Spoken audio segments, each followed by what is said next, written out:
Remy's doing a presentation tonight at the Theosophical Society. Yeah, so I'm going to go along and video it for you guys, and I'll chuck it on the end of this video that I'm doing now. And if you're interested, give it a watch, and I'm sure you'll definitely learn a lot about Agnihotra, as I probably will, because yeah, you can never stop learning, right? So yeah.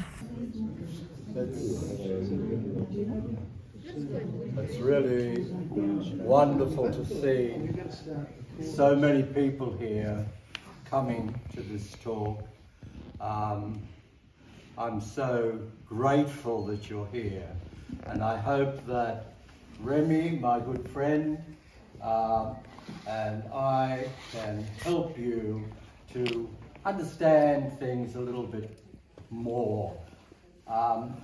Remy is a German-born, German-speaking New Zealander, and he has worked with the persons who have created this work and has spoken to them on podcasts and things. So Remy has a lot more knowledge, understanding and information, but more than that, he has a very sensitive body, and he can sense the energies, he can feel the energies. As well as that, he is a creative person. He has created some of these things, and we have worked together to get a friend of ours, Ivan, to actually create some of the cups that you see over there. And Ivan Vostiner is a very skilled potter, a spiritual man, and with the idea of creating, with the idea that he is making something that's going to be used for healing, for balancing, for bringing harmony. And this wonderful person, Ivan Vostiner, as a potter, has created things for us with that intention. So it's wonderful that Remy is working with me. I'm just a spokesperson who knows a little bit about some things, but he is the person with the understanding of how things function, and he's also got the understanding of sensing the energies and how they're manifesting. Sorry, I just thought I'd start by introducing Remy, my good friend. Absolutely. Is that it? Can I keep going? Keep going. I'll keep going. Around the 21st of September 1965 at Adyar Bookshop in Sydney, I purchased A Study in Consciousness by Annie Besant. And Annie Besant touched me. I mentioned when I was at Adyar in India, I walked past her sculpture, carved in marble by an Indian, and I felt the energy from the marble and the energy from her emanating, and somehow there's some sort of connection. 1965, I was 19 years old. I read there that Bose experiments, he's an Indian, was examining the response to stimuli such as poison upon metals, vegetables, animals and man, and showed that these responses were essentially identical. Now he did that way back in the early 1900s. He did this in Oxford and Cambridge. He is the true inventor of frequencies, radios, things of this nature. Marconi would have borrowed some of his ideas because he didn't painted them. He just expressed himself freely. If you read Autobiography of a Yogi by Paramahansa Yogananda, you'll know more about Bose, but Bose's books are also in all theosophical libraries and his experiments. Thus began a consideration of an idea or a concept. Consciousness exists in all matter. Living energies expressed via all forms. Everything is conscious. We and they and objects are transmitting energies and receiving energies. And this is just a seed concept to know about the suggestions and to know thyself and to this change towards know thyself as all life.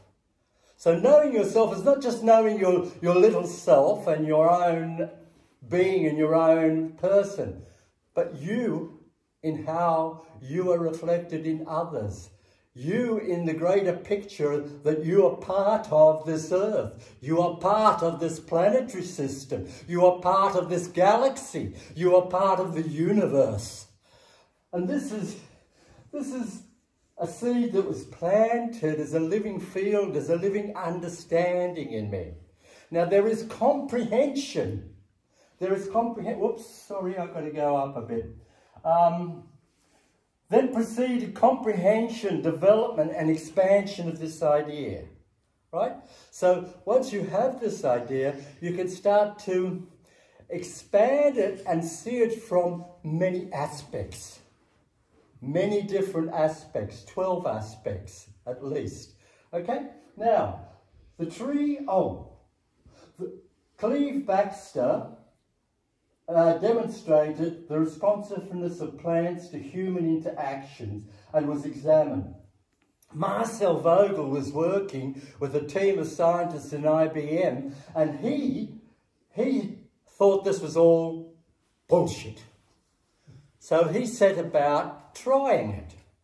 And with a group of scientists, let me just tell you that Marcel Vogel had so many patents for IBM. When you look at that screen, the colour pixels and all that, that's to do with luminescence.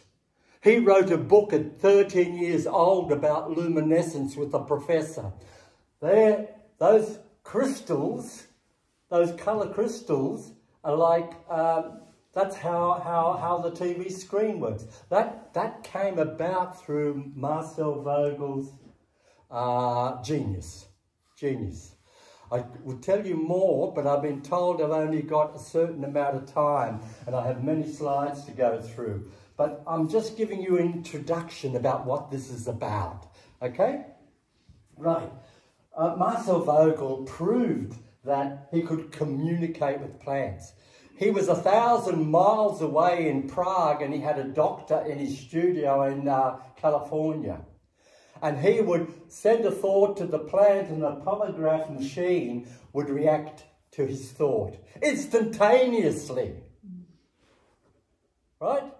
Fascinating stuff. This squiggle on the chart when he first saw it changed his life because he realised to know about plants having consciousness is one thing, but to actually interact with plants, then you're starting to have experientiality.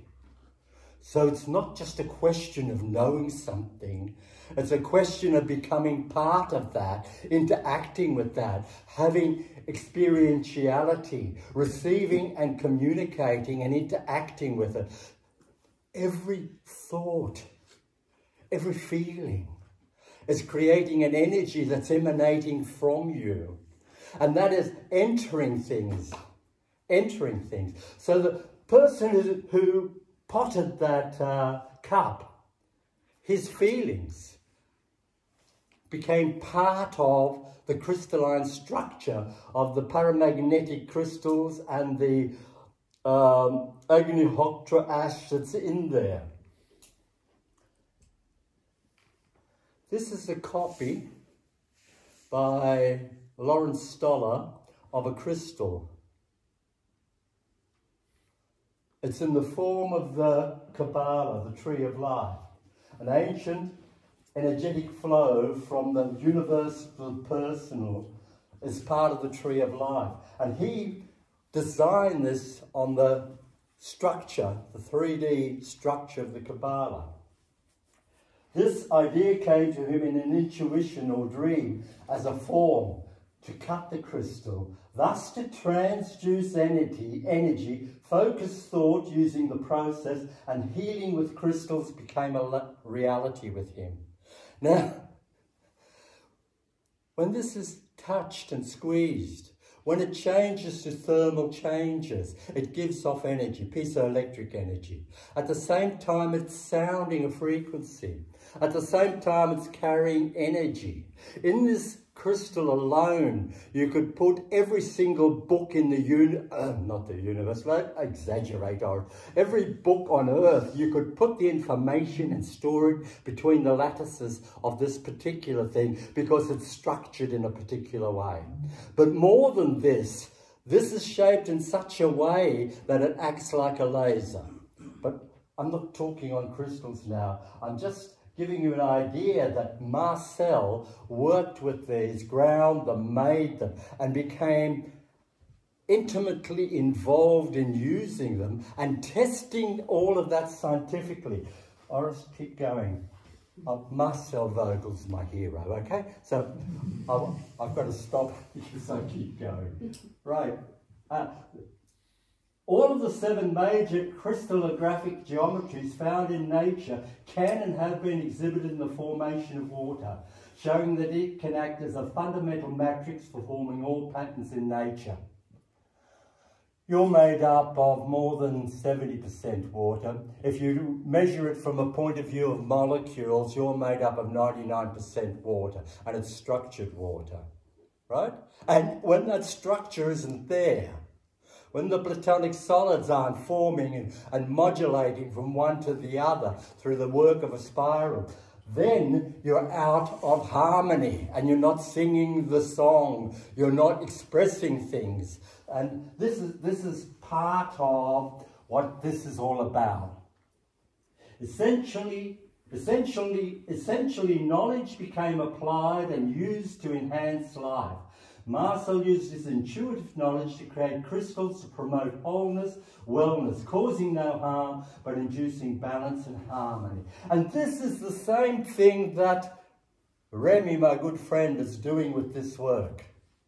He's wanting to work with nature in a balanced, harmonious way with the prime function of causing no harm. So you have an idea or a concept, you have an expansion of the development of that idea, and then you have the application and the manifestation. You actually do something. What are you doing creatively with the inner knowledge that you have gained and know and understand? How are you developing your way to relate in a meaningful, open-hearted way, so that you're touching people and helping them to live, to know, to feel, to be their whole potential.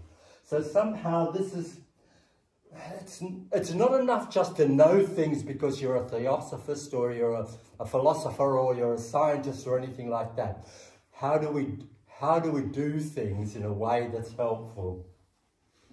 The creative activity, the utilisation of knowledge is the major concern of this presentation.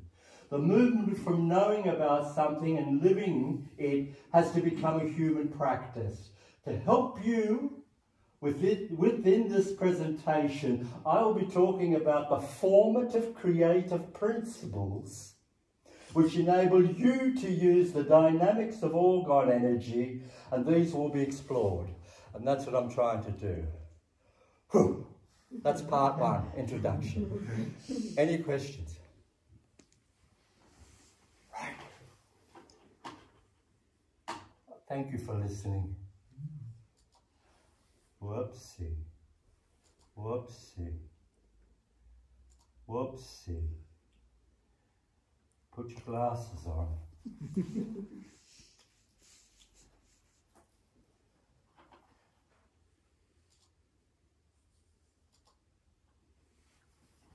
Right. This is Remy's logo.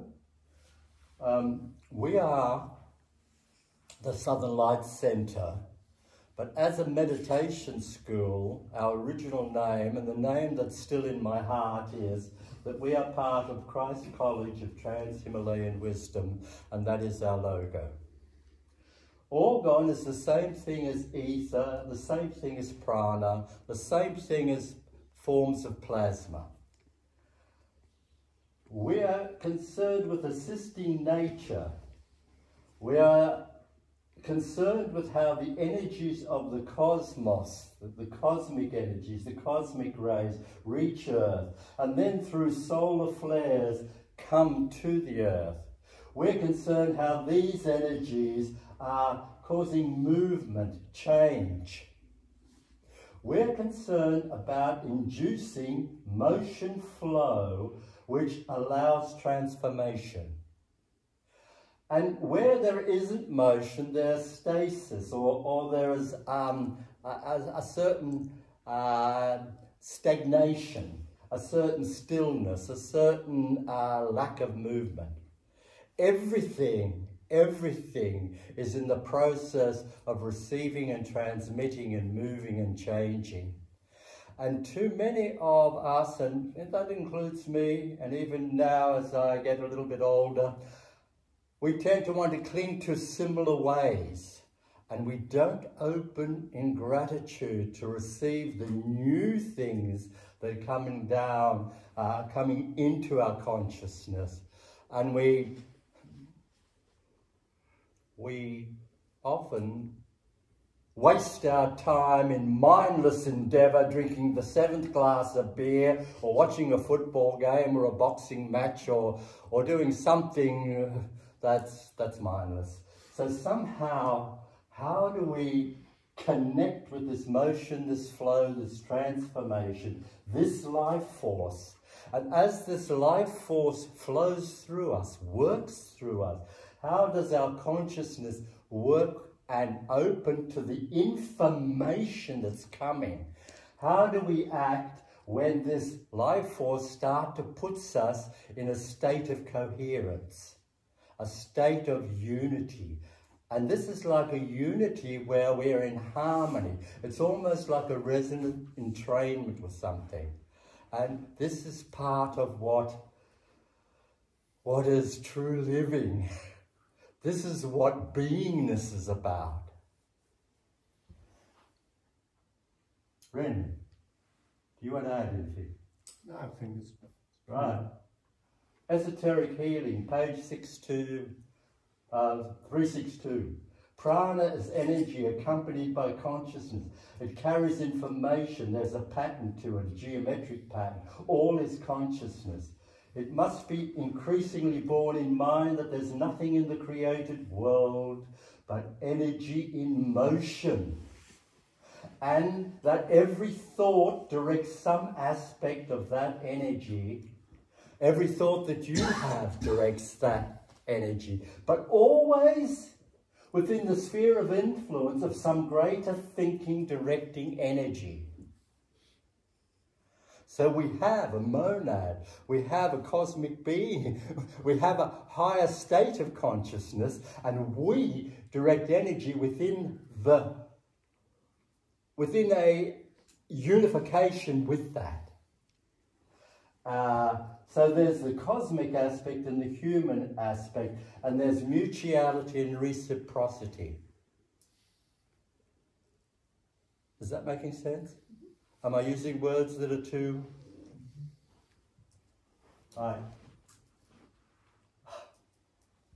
My mother, Irena Anastasia Stefanishin, left a home village in the Ukraine, and she took this picture icon, and my father carved the background to it.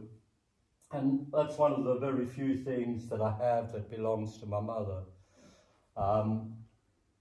So someone else took it, and when I went to my mother's funeral, they opened the boot of the car and said, "This doesn't belong to me, this belongs to you." And they returned it to me, and it holds something. And I'm a little bit crazy. I love the feminine energy.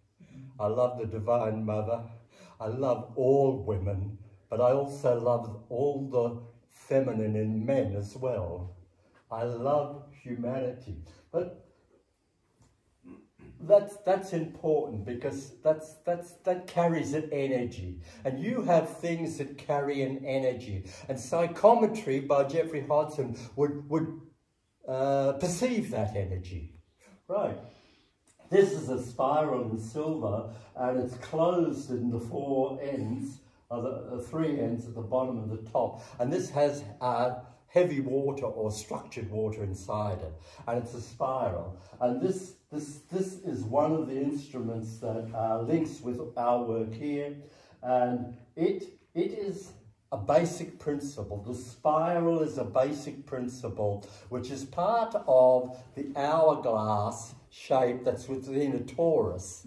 So you have a spiral coming in and reaching the center part and moving out. You'll see more of this as we go. This is a picture by Rodin, a sculpture of Rodin's. And this is the idea of energy coming in and out, and it's a stream field, and we are able to intuitively receive things.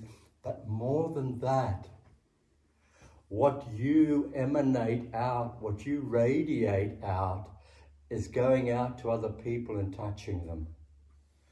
You are a beautiful, radiant soul, and your energy moves out. And as that energy moves out, people feel it. And the thoughts that you have, and the intention that you have, you're sending this energy out, and your heart becomes involved, and you start feeling this energy. And you feel it when other people come into you, near your field, and there's an interaction. Horace, keep going. My name is Yuri, and it relates to Uriel, and Uriel's my favorite angel, right? So Uriel presides over the measure of universal life or force energy, necessary to provide a pattern, or a blueprint, a design, a structure. And this pattern is for the birth, growth, and complete development of minerals, plants, animals, planets, stars. There's order, there's structure, there's pattern, there's form. And this produces a certain coherence, a certain unified interactiveness between all parts of things. We work with this angelic flowing feminine energy. So this is part of this pranic energy. We're also working with angels. Now, whether you think of angels with wings and all this sort of stuff, that's okay, I don't mind. But I tend to just think of them as beautiful energy emanations of light and colour. Nature harmony stations. Ready? Just point to the harmony station you're building, and the orgone beam, and the other small one. This is a big harmony station. Like, we will go more into details With why it doesn't say anything when you look at it. You know? As we go further, Yeah. Remy will explain some of these. Okay. This is Wilhelm Reich, and his work with orgone energy was a starting point for Ursworth. But Ursworth was also under the influence of Victor Schoberger that you've heard about. And Victor's work influenced him, particularly with the idea of spiral motion. So, whoops, there. Just one thing to Victor Schauberger, his teachings were more or less comprehend nature and copy nature. So there's nothing new under the sun, it's actually just understanding the patterns of nature. And if you understand them, you can use them to heal nature again. So he was all comprehend nature, copy nature. So all these things are also copied because we comprehend nature. Yeah. So the secret of life is in dipolarity. Without opposite poles in nature, there's no attraction and repulsion. Without attraction and repulsion, there's no movement. Without movement, there's no life. All manifestations use this principle.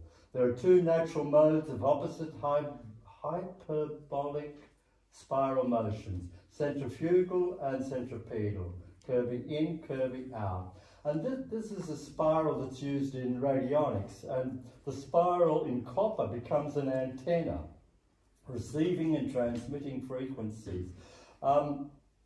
Eric Dollard talks about this sort of work. If anyone's interested in electrical stuff, he's one of the most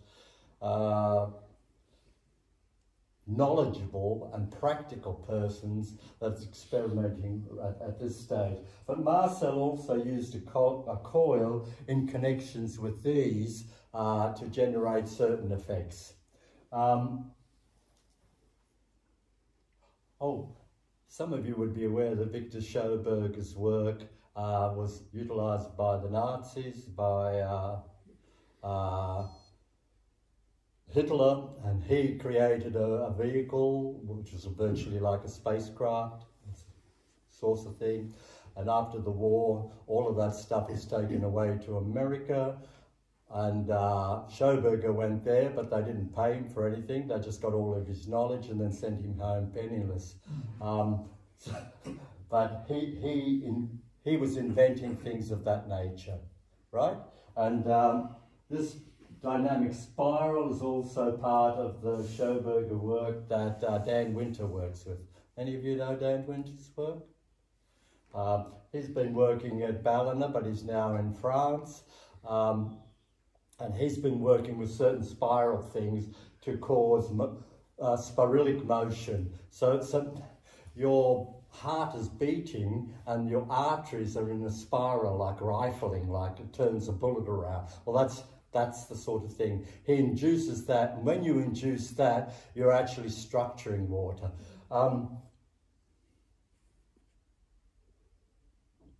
There's a modulation from one platonic solid to another by a compression of the nodes. Okay? Does that make sense? Maybe in another lesson I'm a school teacher.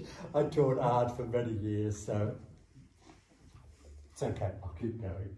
Right, so energy is primary, the cause. Form is secondary, the effect. So there's energy that is gradually, matter drawn into the energy's wake. Matter is drawn into that, and it starts to follow you. But these are some spiral works based on Steiner's work. And basically the etheric is creating a vortex. Just like the vortex that's a current in the air, and you see the eagle or a pelican spiraling up. It's that sort of thing, or a glider using it to move from one place to another. There's one person who has been the greatest influence on my life, and that is Viola Pettit-Neal. And she wrote a book which was Through the Curtain. And she had continuity of consciousness. And by that I mean she would go into other states of consciousness at night time and go to a sort of like a cosmic university at another level of reality. And there she would get information. And she would be taught by masters, right? Her book is incredible. Remember the basic concept given in the lecture, that when life or spirit moves outward from a centre, it is energy. And when energy moves inward to a centre or vortex, it becomes matter. Matter is a pattern rather than a solid. A pattern of energy moving into a centre. As long as the pattern is manifested, we have the so-called solid matter. So there's pattern, there's crystalline form, there are the platonic solids. This all relates to music, it all relates to Pythagoras.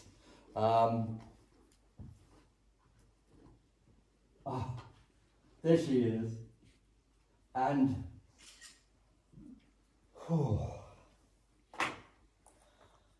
I wasn't going to take this off. but I'm hot. It's okay. Calm down, Oris. Just relax, relax. This symbol is the most significant symbol that I know. This symbol encapsulates the circle and the dot, the cross or the plus sign, and the triangle. When Helena Blavatsky talked about turning a key 7 times and then turning it 7 more times for each of the 7 times, she was talking about how we use this key. And this key, this caduceus, has to do with a central rod, which I believe is magnetic, and that's the Sushumna, and you've got Idi and Pingala on both sides, and there's another positive and a negative energy with the central one. She was talking about that in the last little quote. And this is like where they cross, that's where there's a chakra, an inlet point. And as you turn it, holding those 2 wing-like shape, turning the key, it's like you're blowing air through a flute. And each hole that makes a note is actually part of a chakra system. So as you're turning the keys, you're experiencing the energies, the colours, and the life of each chakra. So this is what we're trying to do with this equipment. Create an imitation of nature, because every tree is doing this, right? Every human being is doing this. Every anu, the smallest particle of matter, is doing this. It's part of this. And somehow, when we make this particular object, which will be explained in a minute, this is what we're creating, this wonderful movement of energy. And when there's movement of energy, there's change, there are things happening. The study of symbols, I think somewhere in the Blue Books or in the Secret Doctrine, it says that all of the information of the universe can be encapsulated in 49 symbols. Think about 49, think about 7 planes and 7 subplanes, and you're going to start thinking. Okay? Okay. One of my wonderful inspirations. I started my journey on sound when I studied the work of Itzhak Bentov, a wonderful, brilliant man who wrote Stalking the Wild Pendulum. And this is a book that explains a lot of the things that I can't explain, because I'm still a student and I'm just starting to crawl a bit. And I haven't got the wisdom and the understanding that this man has. But basically, this is Anu, which comes from occult chemistry by antidepressant and lead beta on both sides. But this is his idea, which is basically like an egg. And at one end there's a black hole, and energy comes in to the middle section, and from that middle section it comes out, and then it gets pulled around, back around. So there's a cycle of motion, in, out. Have you looked at the work of Taimni? He is a theosophical writer and author. He's also a Kashmirian chauvinist. And he just did a simple diagram, whoop, whoop, and a line like that. And energy comes in here, through that point, and comes out there. And he was talking about the same thing. Okay? So this principle is found in all things. Here's another way of showing it. More scientific, right? The Art of Clay Taylor. If you know John Stuart Reid's work, put up your hand.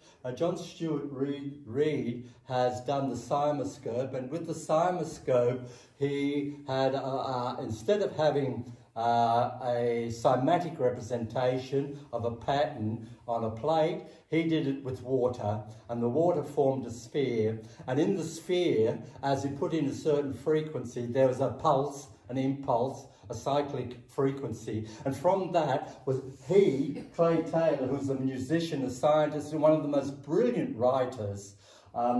He worked out the measurement, the proportions, the ratios, and he recognized that within this, as the pattern changed, you had different platonic solids changing, and that you had, as it changed from one, from the other, it changed.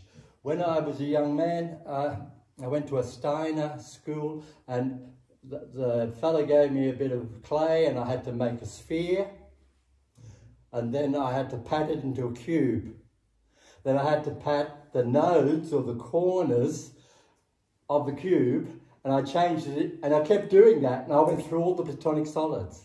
And you can do that. And I believe that the spiral does that on the nodes, and as the nodes spin and move and become compressed, they change into a modulation, changing from one form to the other, to the dodecahedron, etc., etc., etc.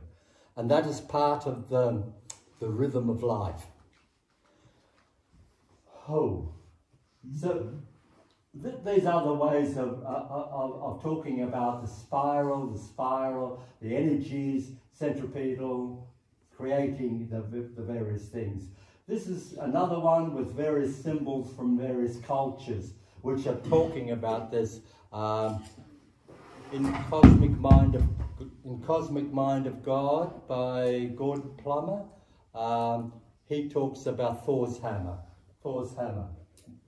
It's there as well. So it's the same thing, the principle of motion and turning. But you can also see you have the 4, which represents the 4 seasons in the swastika, which every single sign represents also the spin, which is again the vortex. So there's a pattern already there, which is copied from nature. If you take a natural stupa, a temple in India, they'll have the wheel of life at the base. And it'll be at the base part, and then they build up from that. So that is a central energy formation for the creative force that's moving through the stupa. There is Uriel, Urs. Urs is Uriel, which means light, Urs. And he's talking to an Israeli who's having problems with drought and things in Israel. And they're talking about how to use some of this equipment and check the effects of it. Ursworth has studied the organ work of Wilhelm Reich, but Urs has been very open to using other factors, and through experimenting has utilised that which produced positive results. And this included the use of Agni Hotra ash, structured water, heat-treated rocks and quartz crystals. His main emphasis is assisting nature in a manner that causes no harm. Quartz crystal, water, have the same tetrahedral and hexagonal geometries and resonate with the energies of the mind. Similarly, Vogel crystals emit piezoelectric energies which interact with water. Piezoelectric, dielectric, one pole of energy, other positive poles of electricity. There's a neutral aspect, which I believe is magnetism. 454 is the frequency of structured water, and the Vogel crystal is made in such a way that it is a harmonic of that, if not that very frequency. So the Vogel crystal, when it's used, sends energy into you. And Vogel worked directly on the thymus gland and directed energy there. And a great healer. All of the 7 major crystallographic geometries found in nature can and have been exhibited in the formation of water, showing that it can act as a fundamental matrix for forming all patterns in nature, the spiral. MarcelVogel.com, Marcel Vogel, water, crystals, organ, all life is crystalline. That's one of his early crystals that he made. Why I'm mentioning this is these things interact with water. This equipment is working with the air, the gases, the water, the clouds, and bringing rain down in a natural, harmonious way, imitating nature. And this is some of the background to understanding that. Again, manifestation, energies, poles, and apparently they've been seeing these Borealis Australis from Wellington, and they had photos of it just recently. So this is solar flares and energy, and this is the energy that we're working with. This leads to the concept of energetic periodicities, which can be variously interpreted as longitudinal, pulsative, cyclical, rotational, helical or wave-like forms of motion. Nature expressing herself physically and exclusively through the properties of a whole number or the creation of discrete individualities, atoms, trees, humans, sound, the standing wave, periodicity. Periodicity is the second postulate of the proem in The Secret Doctrine by Helena Petrova Blavatsky.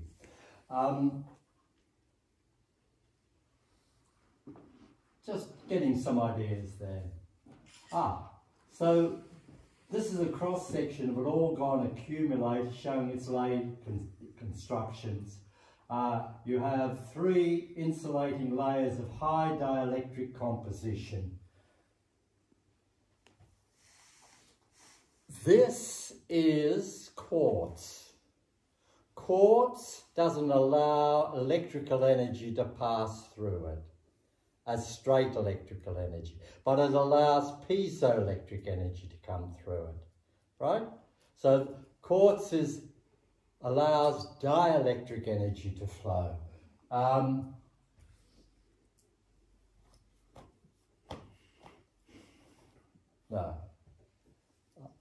I thought I had it in my pocket, but ferromagnetic sheet metal. So metal, copper, silver, gold, platinum, that allows another form of energy, electricity, to flow through.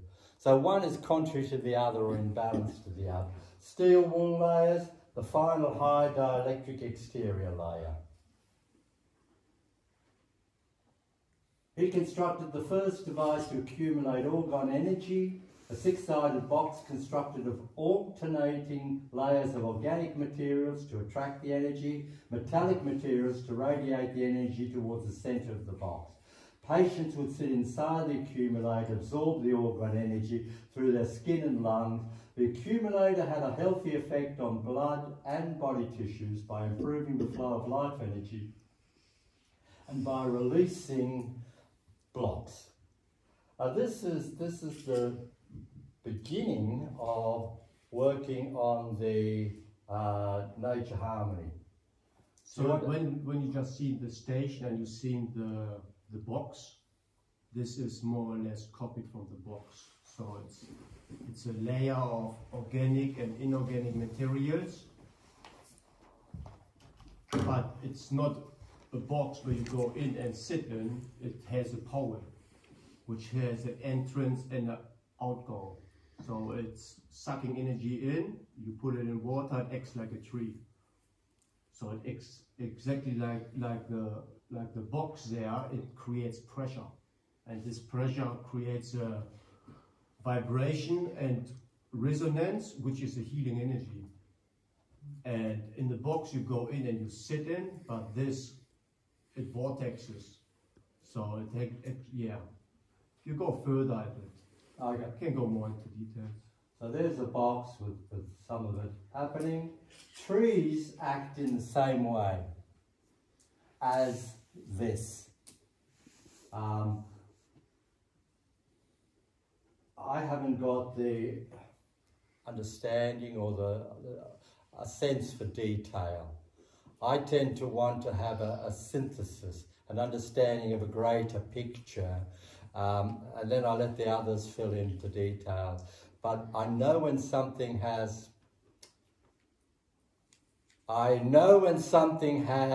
validity. I recognize significance and truth. Do you understand what I'm trying to say? And then I try to look and read and understand more, but I've got a touch for the real. Here, that's from our place. That's our tree there, from Australia. That's an Australian gum tree. And this is looking down on Akaroa Harbour, and these are the beautiful clouds and the beautiful scenery. And I'll be quite honest, I went to Remy's place and I worked with an Agnihotra ceremony, and I got some Agnihotra ash, and I did what was appropriate to do with it. I ended up putting it in a bottle, and following Earthworth's advice, I put it at the base of that tree.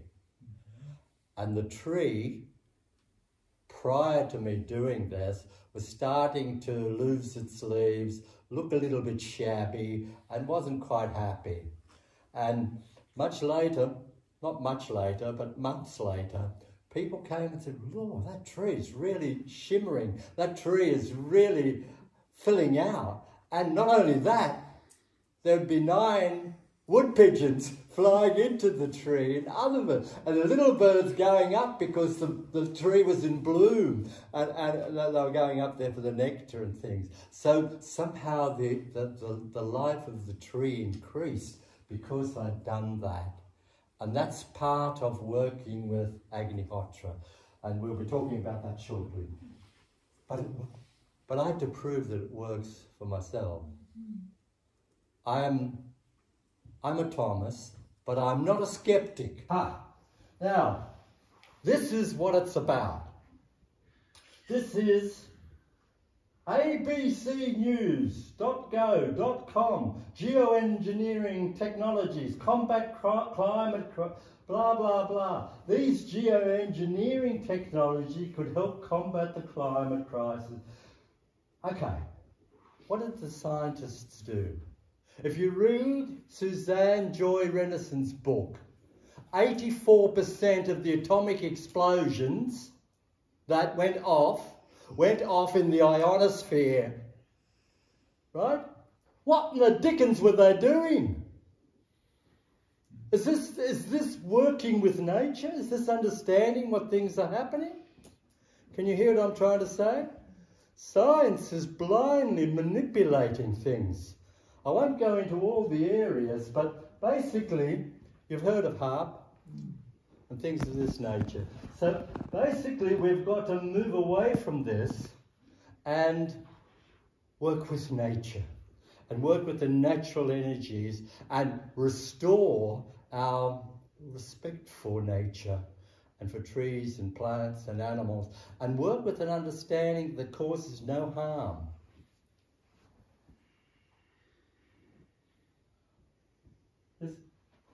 Isn't it beautiful? That's a fireplace at Julia's old sanctuary. And if you look in that fireplace, you'll see many things. It's absolutely fascinating. Agni, the Lord of Fire. Fire is plasma. Fire is part of the life force. The mystery of fire. Fire's power to transform matter by combustion, leaving a residue of ash. Fire's power to mix elements into a molten state, which upon cooling crystallize into new combinations. Transformation from a crude ore to a metal. A reallocation of qualities and properties. Carbon as graphite or carbon as a diamond. They're both carbon, but because of pressure and other treatments through the Lord of Fire, we have a different things. Onions. Onions have luminescence. And if you put an onion in a glass beaker, and you put another onion in the beaker over here, that's a glass beaker, the luminescence here gets distorted because glass is not coherent. It's all broken up. Therefore, this onion won't respond to that luminescence. But if you use quartz, quartz has a structured formation, and then there's communication between the onions. Royal Raymond Rife. You've heard of him? Yes. What did he do? He made all of his lenses out of quartz.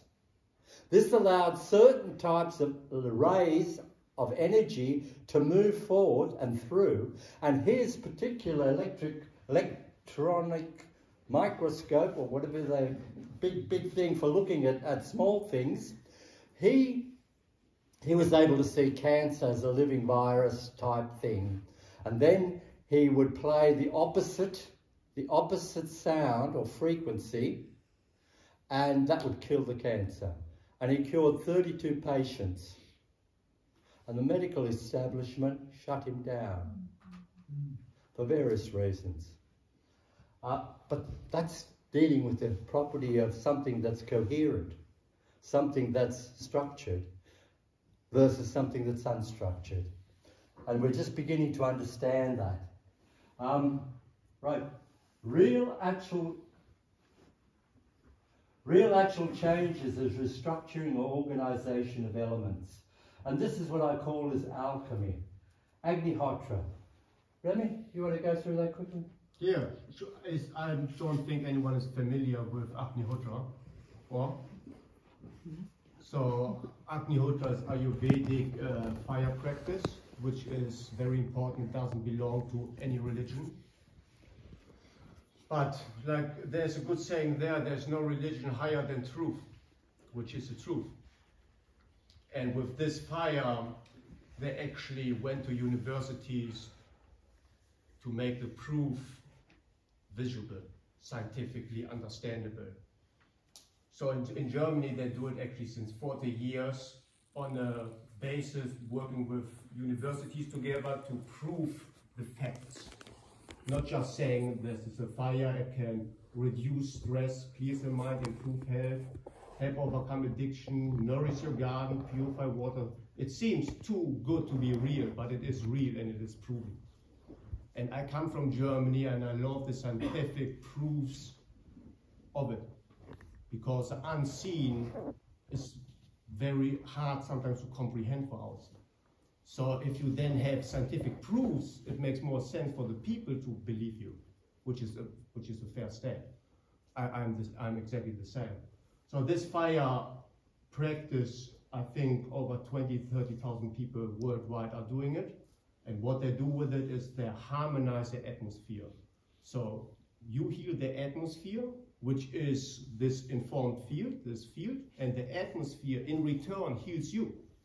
Because when you see your first food is the air. No air, no life. Very simple. So if they can decrease the life force within the field, your life force be depleted too. This heals not only the life force in the field, it charges the life force. So then the life force, the atmosphere can charge you and heal you, not only you, but also the waters, and the trees, and the birds, and the soil. So everything is proof since, I think, 3 decades that this is the truth. This is a healing fire, and fire is the element of transformation and transmutation of energies. There are various books that I have at home by Hindu writers. One who was a Westerner who studied over the Vedic practices and worked with a particular Hindu person, and they went out and they had a truckload and they continued for a fortnight burning the wood the cow dung and the wood in certain formations. And these formations were geometric patterns. And as a result, this ash was used as a healing ointment type thing. It was used to put on the fields, and the whole Indian village and the whole area began to change and prosper. And this is part of this work. So if anyone later wants to contact me, I can recommend books to read on this as well. Some subtle. Do you want to explain the stuff? Yeah, sure. So subtle energies are. This is a pyramid It's exactly the same measurements as the pyramids of Giza, which is all about, if it's not the right measurement, it's not an energy conductor. So the pyramid has to be exactly in the right measurements, so then it conducts energy, it conducts subtle energy, cosmic energies into its center, which makes it vortexes energy in, it vortexes purified energy out. So it pulls energy in, it brings purified energy out through the cow dung, because cow dung, I don't know if you know, but it releases 7 noble gases. Noble gases, they are only found in the ionospheres. They have nothing to do down here much. But this is releasing it, and it can purify and cleanse everything down here, because down here we are denser in matter. So this connects also to your 0 point, which is found in your heart. So it is a coherence. When this burns, it connects automatically to your inner essence. If you want or don't want it, if you believe or not believe it, it happens, and they did studies on it. Some people did Agnihotra, some people were sitting there like you have no clue what's going on. Every single mind was in an alpha state, in a very relaxing, meditated state. Even you don't know what's happening, because the gases are released, and they release the tension in your mind. You don't have to do anything. Nature is doing it actually for you. Yeah. Thank you, Remy. Lisa, Etheric. This is some of Remy's friends. There's Remy here, and they've just installed one. This one's being made to be installed on our land.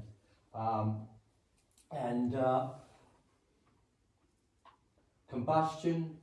What is fire? Combustion, a chemical reaction between substances, usually including oxygen and usually accompanied by the generation of heat and light in the form of a flame, the process of burning.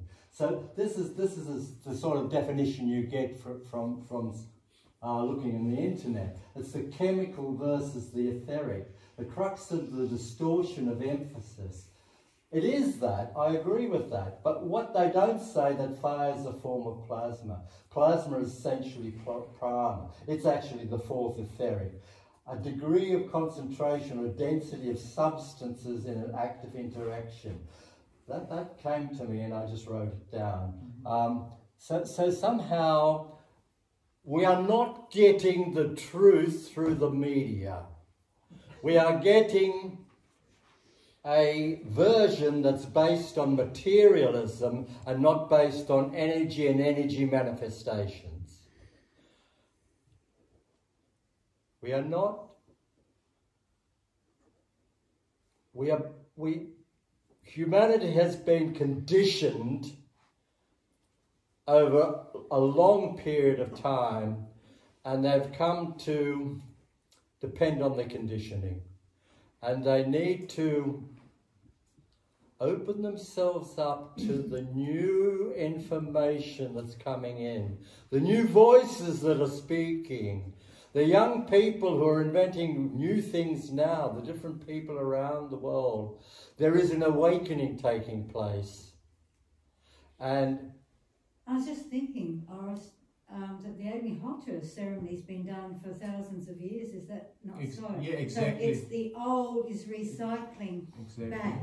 And they wrote even thousands of years ago that this practice is coming back in the age of pollution. And I wonder if we are in the age of pollution. I think you know yourself. So they predicted this 3,000 years ago, because this fire cleans up any pollution. It cleans up radioactivity, even in your body. And it's proven. Like, there's nothing new under the sun. It's all proven. It's all facts. Been to university. It cleans up radiation in the atmosphere, out of food and out of your body. So then you see how powerful nature can be. Could I also ask, are you going to talk about pairing this physical ceremony with sound and intention and the mantra that I'm going to be... okay. I just love swords and fire, and the making of a sword and changing the sword.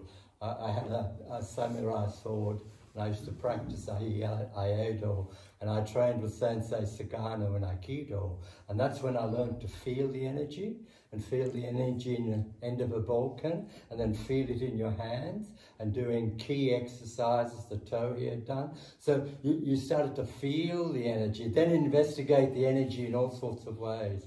So it becomes a touching, feeling thing. And a lot of us are not really into touching, feeling. Where sort of someone comes to you and you sort of stand back a bit. We're not into... We're into thinking too much and not feeling enough. Carry on, Horace, or you won't finish. Right. Transmutation has been defined as the passage across from one state of being to another through the agency of fire. Treatise of Cosmic Fire. Our God is a consuming fire. Transmutation being the liberation of an essence in order that it may seek a new centre. The process may be recognised as radioactivity as far as humanity is concerned. We will finally become radioactive and shed light. Page 478, Treatise on Cosmic Fire. Here's an Agnihotra, has a great reverence in the ancient science of Ayurveda. It is considered a healing fire which purifies the atmosphere. A ceremony, a ritual performed daily at sunrise and sunset for purifying the surroundings with a specially ignited fire. It is an antidote for the issues we have created for ourselves and nature. Ritual, spirit, invocation, evocative response, a response from our invocation. I've used this from the Blue Books many, many times in my talks, and to me this is the most significant thing that moved me when I read it. It's just incredible. All that exists is based on sound or the word. That differentiation is the result of sound. That on each plane the word has a different effect. That according to the note of the word and the vibration of the sound, will the work of building in or casting out be accomplished. To create, to destroy, or to build. That the one threefold word has 7 keys, and the 7 keys have their own subtones, which relates back to my spiral. Everything in the universe is sounding. Everything is communicating through sound. But we think of just, oh, it's sounding. While the crystal is making a sound, it is also giving off light. It is also, besides giving off light, carrying a pattern and information. These crystals are like the record keepers. I've spoken before about a friend who had a crystal that came from Akarula in the middle of South of Australia in the desert area. And he held the crystal, a natural radioactive copper crystal, in his hand at a talk, in a meeting, an esoteric meeting. And he asked a clairvoyant to describe what was happening. And basically she said, this is like a series of CD discs that hold the history of Australia in it. This is what these things can do.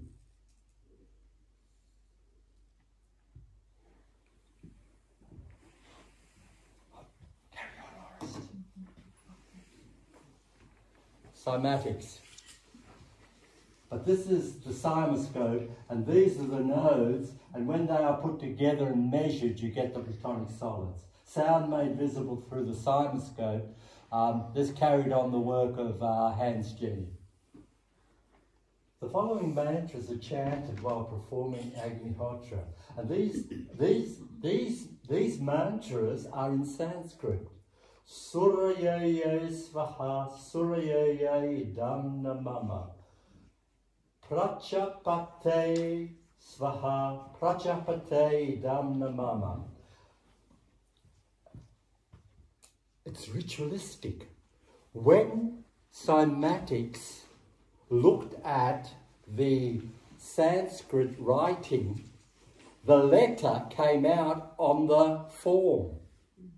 And the same happened with Egyptian and Tibetan, and I think a few other, not many other, but some of the sacred languages. So this is a very powerful use of sound in ritual. And you're doing it at a precise time when the sun is about to set. And you're working with the energies of the sun, and you're talking to the sun. Have you got the I'll skip that. English translation of those words? I thought I did, and I think I'll have it just shortly. No, I'll skip that one. Sorry. This is. We're running close on time. Yeah, I mean, it's a very simple picture how this fire interacts with all elements. All elements. Okay. Suraya Dhamma. The root Su in Sanskrit describes the almighty power, the one absolute. Suraya means sun, sun. It does not describe the sun of our solar system, but instead refers to the sun of all creation. Umbo Bhuvasvaha Tat Savito Varenyam Bhago Devasya Dhimahi Dhyoyona Prachodayat. O thou who givest sustenance to the universe, from whom all things proceed, to whom all things return, unveil to us the face of the true spiritual sun, hidden by a disk of golden light, that we may know the truth and do our whole duty as we journey to thy sacred feet. This is what we're talking about, the heart of the sun, the central spiritual sun. Sun is the light which gives life. The other is Svaha is a vibrational word which activates the energy of the Kundalini. Idam Namama translate literally means this, not mine. This is not mine. It's this that is happening is the will of the Absolute. That's why I said that Gayatri, which is one of the oldest mantras from the Vedas. Not my will, but thy will be done. It's a similar sort of meaning there. So basically, not my will, but thy will be done. We are invoking in a ritual that thy will be done. And this power of the ritual, there is an evocative response. And that evocative response is embedded in the ash of the fire. And that's what activates the work. Enhancing or initiating the flow of life force by creating a spiral is overcoming stagnation and the fragmentation. Growth or decline, our choice. Nature is being interfered with by man in all of these areas. Drought, withering, all blooming. What do we want? Susan Joy Renaissance, Tuning the Diamonds, a book. These are energy things in the higher ionospheres. They're called sprites. This is the sun. And we're here at Banks Peninsula. And we are working with these energies here to help the whole peninsula as we work. And this is what we're trying to do. We're trying to work with this weather, and we're trying to help this sort of energy come down and work within our environment and help us. Little Akaloa, Agnihotra, Harmony Stations, the creators and distributors, Remy and Jean. Jean has been called away to look after some lambs that have just been born, and they were given to them, and they're trying to revive them. So he's acting as the mother to the lamb right now. But Jean is Remy's brother, and he would have been here. And he's also a man of great sensitivity and wisdom. So this is some of the equipment and the firing process. Is it burning cow dung? Cow dung. Cow dung. Over here,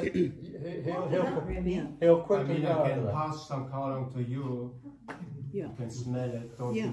you? No problem. I mean, it's. Yeah. I want to just say one thing to the conditioning. One thing of the conditioning is our separation of nature. Because when we are born, we are connected to nature, and as we evolve, we get more conditioned away from nature. Having a discussion feel about something which is natural, maybe say something about ourselves, if we are connected or not connected to nature, if we have disgust of nature or not, because we shouldn't. We are part of nature. Our body is made up of nature, from the minerals, from nature. So That's cow dung. But it must. What about sheep dung or horse dung? well, I just want to say one thing about the cow. The cow is, in India, a holy being, and it represents motherhood. The cow is the female figure, and it has, you can put it, it has a tummy which called Agni. It's the fire God manifested itself, if you look at the old scripture, inside the cow. And she has a tummy which makes like a fast cooker compost, it cooks it. Yeah. And this brings 7 noble gases, which is never found anywhere else. When you release the smoke, noble gases, it makes your mind relaxed, instant. You don't do anything. The gases from the ionosphere are doing it down here for you. So that's why it's holy, because God manifested itself, Agni, the Lord of Fire, in the cow, so it can actually burn. Try to burn any other dung. It doesn't burn or it stinks. Yeah. It doesn't do anything. Only the cow dung does actually this. Yeah. And the cow's got Many to be tummies, 3 living on tummies. organic properties. It has to be loved and tended, has to be- and you have to relate to it. Things of this nature. It So has it's to not have just ordinary horns dung. also, because cows are horns, and their horns, as our hair, are the connection to the etheric world and to the cosmic world. Gosh, that's interesting. Yeah. Yeah. I'm going to go relatively quickly, but this is one. These are heated stones. This is a small unit that you can actually wear around your neck. This is a particular treated small ball which we put in creeks, and it vibrates and causes the creeks to vibrate and restructure. This is my place, top view of a little small station, and then an orgon beam. Same thing. These are things added to it in experimental ways to get different effects happening. Agnihotra rituals, large gathering in Germany. This is before January 2022. This is February 22, and you can see the difference. Earthworth has placed its nature harvesting stations and associated apparatus in various locations around the world. The local weather reports via normal media outlets testify to the actual results. So he doesn't talk about his results. He says, look up on the weather and what's happened, and that will be evidential to what's happening. This can be verified visiting his Facebook site or listening to his YouTube presentations. We have attempted to emulate Earth and to cooperate with nature to bring balance and coherence into our environment. You are invited to join us in this service. Remy and Jean, Adair, Julie, Yuri Arastanovsky. There's Jean, there's Oris, and there's Remy, and that's the last slide. And my canoe hadn't been used for a long time, and when Remy and Jean sat on the seats broke. And I was sitting on the floor of the canoe, and I was in the middle holding the canoe. together, and they paddled out in the middle of Akaroa Harbour. And they're the worst paddlers in the universe. They couldn't get a rhythm. They were big, strong, but they were digging deep instead of just scooping. Anyway, we were going this way and that way. But we got there, and we put one of these apparatuses in the middle of the place. It was very exciting, and we managed to make it back to land. I'm sorry, that's all. Thank you. Thank you very much for being here. Remy's here. Have we got a little bit of time if they want to ask Remy any questions? Absolutely, yeah. Right, so if you want to ask Remy any questions, you just direct them at him now. Yeah, Thank you very much. Weird questions or anything really can be asked. Anything is unknown here. How does that send out energy, and what sort of energy is it? Is it tapping into that fiery or the ash? So the ash is within it? Yeah, within this here. But it works on pressure. Okay. So like you saw the box where you go in, or you probably heard about the Tesla box you can go in, and it harmonizes your electromagnetic body. The same, it's actually the same things are used. Organic material, inorganic, organic, inorganic, 14 times, creates pressure. The pressure wants to go somewhere and has to shoot out of the top. And it stands in water like a tree does, so it pulls energy from below and throws it out at the top. And it creates a 5-kilometer radius vortex where the energy is increased in spin. So this is spinning, which makes everything spin more, because we live in a field. If you say we live in water now, water spins also. The atmosphere we live in spins. The more it spins, the more it is alive. So this lets it spin faster. The atmosphere is more alive, which is more natural because it's so damped down. If you go in a forest, it's natural, you lift it up. I come into Christchurch, it's like a microwave. It's like very short, sharp energy here, everywhere, towers. You go in nature, you go where we live, you're uplifted without doing anything. But unfortunately, they build against nature. They build on leyland, they do what they want, but not in coherence with nature. So people get sick and think it's normal. So did you find out why they do it? Why they don't actually? Yeah, because people that are more limited are actually not asking any questions. Yeah, but why do they actually build everything against the so-called nature? Yeah, I think, you know, why? I think it's very obvious to disconnect the human race more from nature, which then makes it more controllable, easier. Because if you are aligned with nature, all of a sudden the mind is not that important, it's actually now the intuition and the feeling. And then beyond this, you can start communicating with nature because it's very alive. And they don't want us to find out that there's something intelligent, alive in nature, because you know, you have cell phones, you have all the distractions, and for them it's more beneficial because when it comes down to it, it's about money and control. Yeah. Remy, what is the pendant that you're wearing? Is that when you come into Christchurch to bring your energy from home? This is just a stone, was given to me. And okay. And this here, does it emit energy without being standing in water, or is it just? It's not energy has to be grounded. Has to be grounded in the earth through copper or through water. If it's not grounded, it's only pulling energy, which is again against balance. So are any of the devices that you've brought emitting energy as we sit here? Yeah. They're broadcasting to us. They create vortexes. Yeah. So like your body is a vortex, a tree is a vortex. This has got some Wanganui, black soil, paramagnetic soil, that he's got from a particular site that it's purer and clearer, but it's also got the Agnihotra ash in it. So it's got the crystalline forms in it, embedded in it, and we put water in that, and then allow the water to stand, and it structures the water, and it can change the pH. So we then drink from that. Also, it creates a right spin in the water, which is energy giving. So this is emitting energy, right? But this is big and solid, but it's made up of many little ones. There are a lot of little crystals in here that are doing the same thing. And if you're sensitive, you'll feel energy around the cup. Yeah.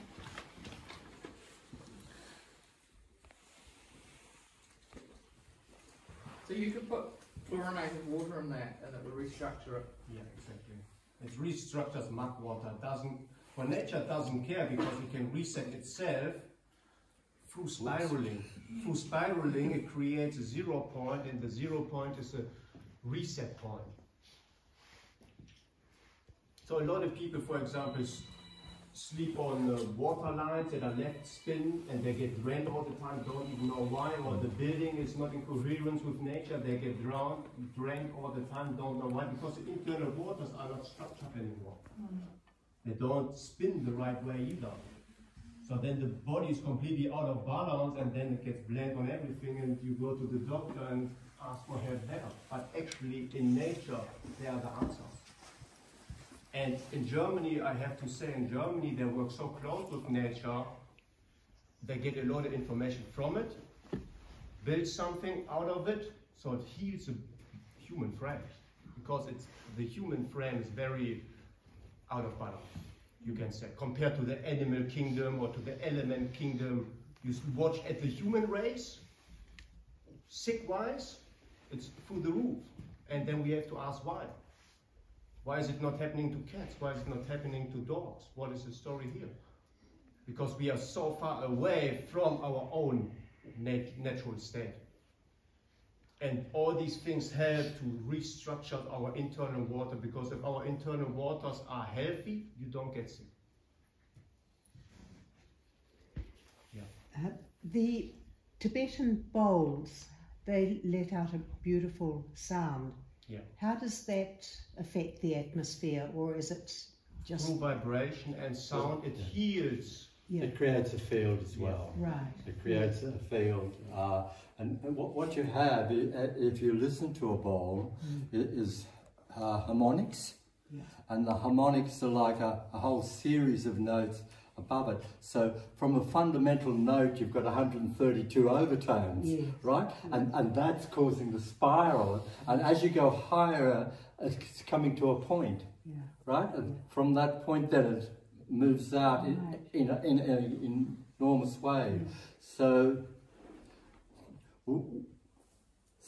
sound has to be thought of as part of a synthesis, that when there's something is sounding, at the same time there is color, there is light, there's dielectricity, there's magnetism, there's all of the energetic things are happening in a simultaneous moment. But we've learned to differentiate and separate and say this is this, this is that, this is that. And we don't see things in the unity, in the coherence of what they are. Yeah. So how do we learn about these energies and creating these? Do you hold courses, or do we just have to get online and go YouTube looking, or what's the story here? Well, the story is, to be quite honest, we live very far behind the curtains. Like, we live very isolated, and we really only do our own thing to heal nature. This is our main priority. How can we interact with nature so we can heal it? Because I live in... How do we learn this now? Yeah, this was... We will give probably courses in the future and more knowledge about certain things. Okay, one simple thing is to take your shoes off, and the waves are coming in and they're washing the sand, and every piece of sand has this energy in it, and walk barefoot on the sand. The early morning dew has got a certain property of the sun coming in at the same time. And if you work with that dew and walk in that dew, you'll feel a different energy. when I worked with Maurice Gray in one of his courses, who was a Maori Tohunga, he would ask some of the ladies to collect the dew, then he would put that in the water, and then we'd use it for scrying, for looking in and doing divination. So there are things like that, just the simple thing of having a plant and loving the plant and relating it. So how do we stop for a moment in stillness and allow the feeling of the energies that are around us, that are near us, that are about us, and just allow them to touch us? So there's a certain opening to feeling, and doing that in the middle of the night even, looking at the stars. When we went up to Castle Hill, one of the Maori ladies at one of the solstices, she sang karakia to the stars. She was singing to the stars. She was singing to the big stone images. And we stood in a circle around the water at that particular spot there. And we were part of the stars. We were part of the darkness. We had a candle each in a little jar to keep it alight. We were part of the candle, and there was a unity between us because we were in a circle, and we had the same respect to be in a ritual formation in a sacred place with a group of people, to feel and invoke the energies to come down and help our New Zealand to heal. You've wanted to ask a question. Remy's there. The casings you've got there look like stainless steel and carbon fibre. This is carbon fibre. Yeah. So aren't they the farthest thing away from nature as possible? Well, you can see the furthest away from nature. Well, if you want to say that, sure. You don't find carbon fibre or stainless steel in nature. I mean, copper, I can see. Yeah, very easy. but what does a fiber do of carbon? It is exactly the same as our hair. So it works with the etheric energies, and they use carbon fiber so it can take on there's an etheric energy within the atmosphere, electromagnetic spectrum. It can penetrate through it. So it can use the etheric energy by pulling it in as same as the hair is pulling it in. It works with the etheric energies. That's why they use carbon fiber to pull in etheric energies. The Indians, North American Indians, were used by the American Army as scouts, but they gave them an army haircut and their sensitivity was lost. A bit like Samson, right? So they had to let their hair grow and their whiskers grow and just be natural, and that was their antenna for actually sensing the energies. Not just sensing, but also the hair is pulling the energies in to the roots of the hair, which is then giving you energy. And if you cut there's the a hair communication all the time, link. you cut off certain energies. If you're bald, you're pretty much screwed. Well, no, you can't say screwed, but you lose certain possibilities of energy. You know? But that's the reason you have long hair, you know. But you refer to nature. How sure you both are that actually the nature which is manifested here around us is good for our, let's call it, higher self, not for our material self? Exactly. How sure you are How sure that the nature you see around is actually good for us, or is it just a sort of, well, I just heard this word this evening, simulation of the nature? My answer to you would be, you have to determine it for yourself. You have to work out the answer to that question for yourself. But as a young child, coming from Europe just after the war, 1949 at Nelson Bay, we were just kids that were unsupervised, And there were kids of various nationalities, Lithuanian, Poles, Italians, that were migrants that came. And we walked the bush and we examined things, and somehow we were protected. We felt that there was a connectivity. My twin sister was dragged out by a rip, and we were worried because she wasn't a swimmer. She was still quite young, and a big wave came and threw her back towards us, and two older German girls grabbed her and brought her in, and somehow,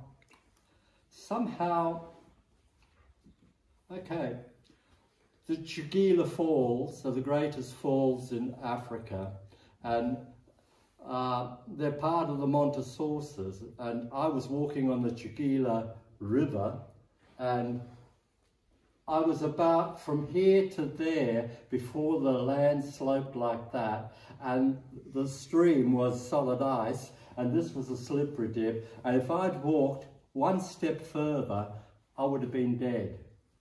I would have slipped down and fallen down the falls. But at that precise time, someone came out of a mountaineer's hut to have a wee. And that was the holiest wee in the universe.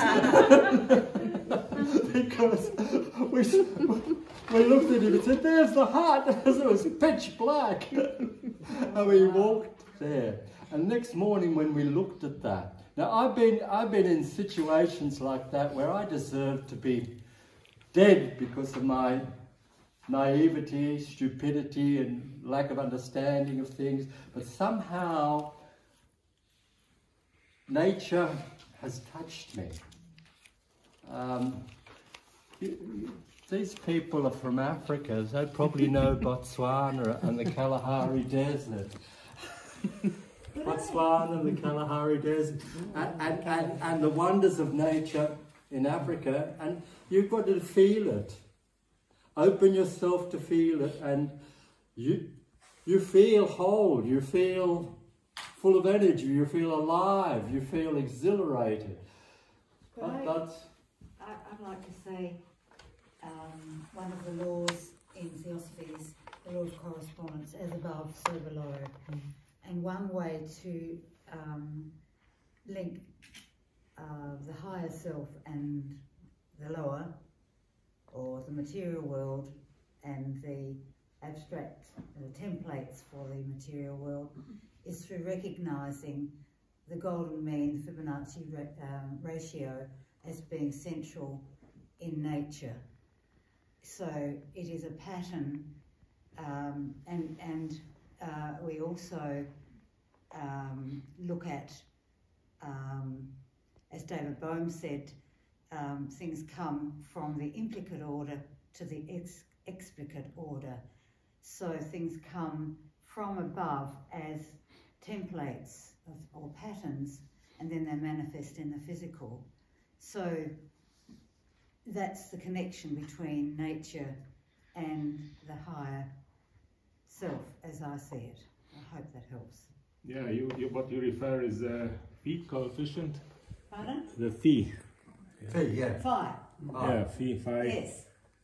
And it is referred to as sacred geometry, or whatever. Yes, and as above, so below is, in other words. And if we apply a little bit of computer science, we can look at it from a different point of view, and I call it a computer code.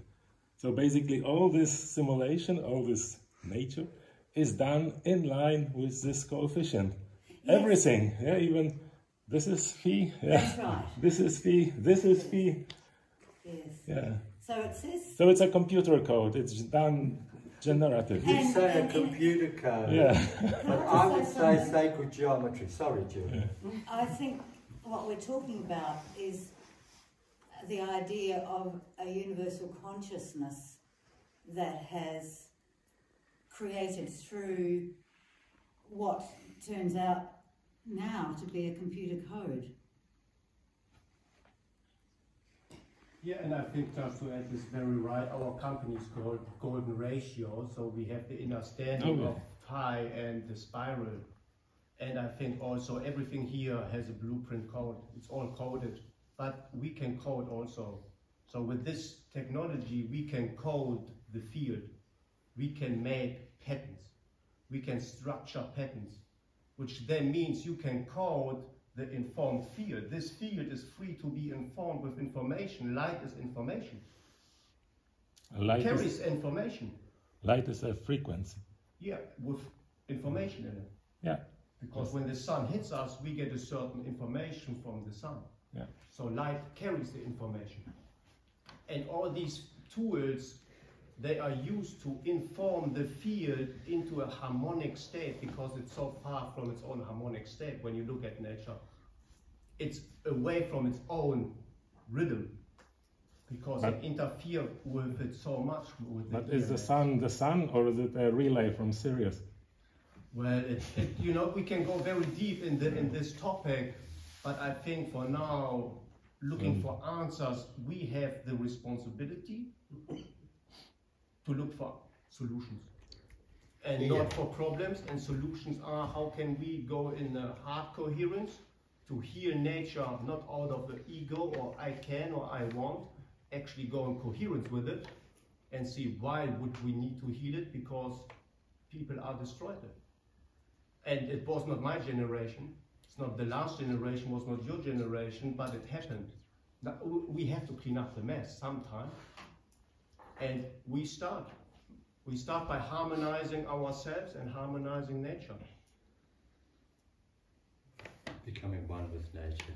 Thank you, thank you. I think people need supper. Gosh, Oris, Rene, thank you so much. It was really energizing. And really it reminded us that we're all energy. Yeah. And the energy that we put out, we need to be responsible with it as well. Yes. And you covered so many different aspects of it. And I think whatever you were doing with that energy, I don't know about you, but I feel very energized. Really. Yeah. And thank you for all that you're doing to help nature. Because we're aware of that. Yeah. Absolutely. And thank you, Oris, for such a great talk. It was really so good. Yeah. Thank you.